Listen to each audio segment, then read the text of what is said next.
others. Well, I first come across Declan as a pupil of St Louis Grammar School. I was his maths teacher. Declan was a lovely lad, and he didn't change as an adult. He was, in later life, I saw him as a parent, a very dedicated parent to his children. He was very passionate about his children's progress, whether it was in the classroom or on the football field. He was just an absolute gentleman. Kenny was a friendly, efficient young man who went about his business in a very professional manner, but had the personality to be able to come down alongside everyone and talk to them as a neighbour, as a friend, as well as a policeman. Kenny Irvine was an active member of the Orange Order. The Mourne Deputy District Master told me he will be sadly missed. He was a tireless worker, rarely missed a meeting that I was involved in, and the contribution that he could have made to this district will indeed be sadly missed. Declan Green was a member of the Ballymartin GAA club. The club secretary and close friend says Declan was enthusiastic about everything he got involved in. Declan was very, very proud and passionate of anything he did in life, and absolutely the police sort of was one thing as well, sort of, which anything he did with an absolute passion.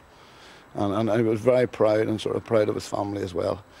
The entire community here in Kilkeel is in mourning for two much-loved sons. Many events in the town, such as the switching on of the Christmas lights, have been cancelled as a mark of respect for two officers who died serving the people who live here. Jane Lockery, UTV Live, Kilkeel. The Mourne Mountains dominate the landscape of South Down. And dominating the conversation today, yesterday's fatal crash.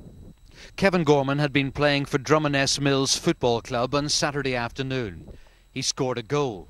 It was just hours before he went on duty. Anything that was going, he wanted to play it, he wanted to be involved. He was an extremely fit lad. I actually managed him with the under-14 team many years ago when he played along with my son and a lot of the other young lads of that age, and they're all still remain very, very friendly with him, and they just can't believe it. When you spoke to them yesterday, they were all really in terrible shock and disbelief about it all. Kevin Gorman also played Gaelic. His mother is the chairman of the local club. He had been a member of Drummondess since he was 10. Today, the club said he gave selflessly of his time to help others.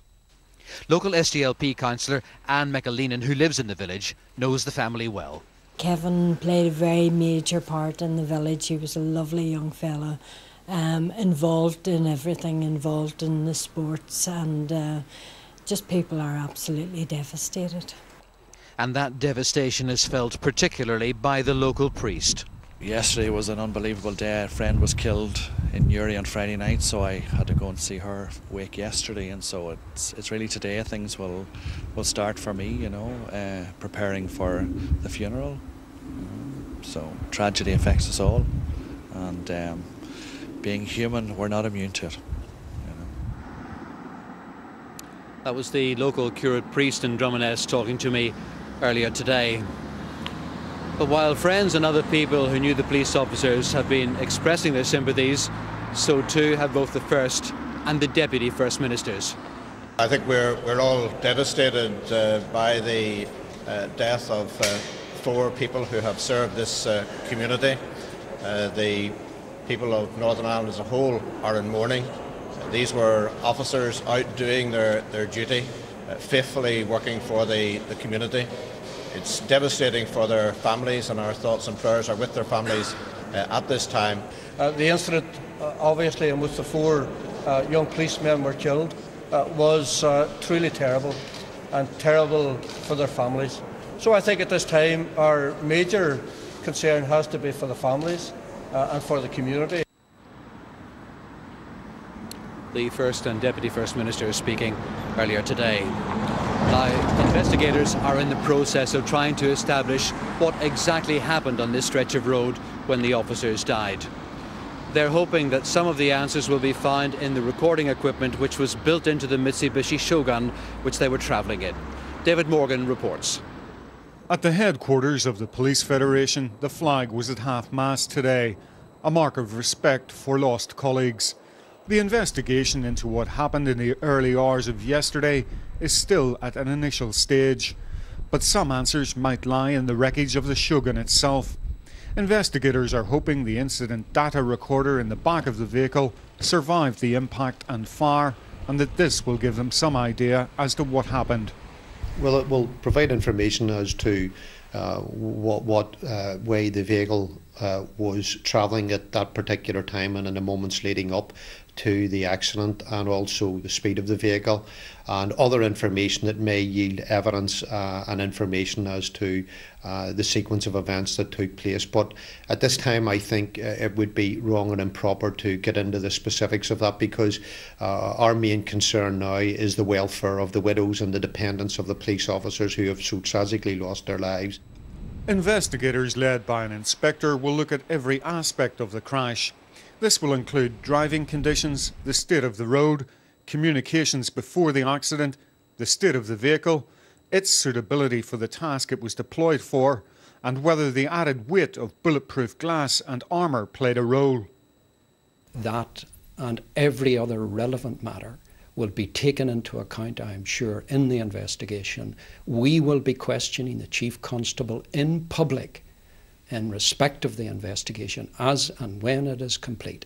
But this is a time for sympathy to be extended to the families and their colleagues. Clearly there are many questions to be answered, but even if they are, the fact remains that 4 families are grieving and 7 children will never see their fathers again. David Morgan, UTV Live, Belfast.